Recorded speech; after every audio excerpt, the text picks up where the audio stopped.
Chapter 1. The clatter of the hand press filled the narrow room, a rhythmic grind and thump that should have been comforting by now. Type bits snapped into place like teeth in a jaw, and the sharp scent of fresh ink made her wrinkle her nose. Outside, the afternoon sun beat down on the dusty street. But inside the shop, it was all shadows, sweat, and the familiar to her, stubborn pulse of resistance. Her back ached, and her fingers stung with paper cuts and ink. Each crank, each groan of the platen, sounded like her father's voice urging her on, resolute and rough at the edges. She bent over the galley tray, fingers smudged black, lips tight. Today's editorial was set, every line barbed, every sentence honed to slice through the hypocrisy of the men who claimed freedom with one breath and crushed it with the next. She slid the end line into place. Truth, once printed, cannot be unburned. She wiped her hands on a stained rag and stepped back, spine aching. It was almost time for the evening run.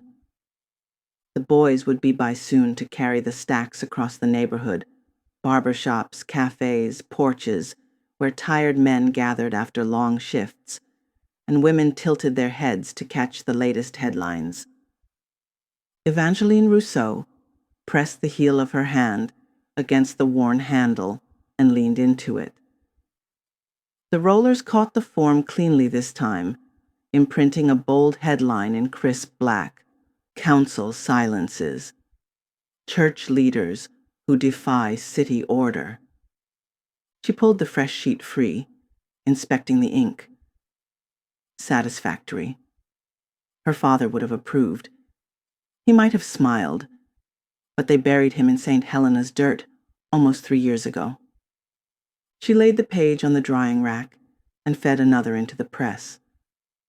Outside, the street buzzed faintly with heat and wagon wheels, but inside the shop, the world narrowed to wood, ink, and breath.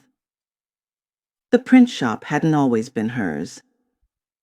It had been her father's kingdom long before she was tall enough to reach the type drawers without a crate.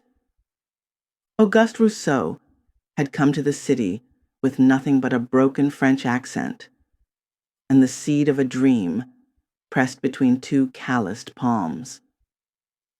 He'd built his reputation one flyer at a time: church notices, shop bills, anti-slavery broadsides, handbills warning freed men of patrol routes. That was before the riots, before the fire that scorched the back wall and nearly took the entire building, before the lawyers came sniffing after his debts like carrion crows.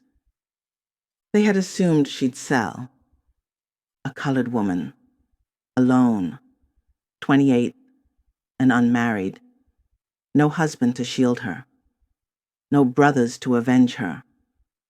What could she do with a printing press but stain her hands?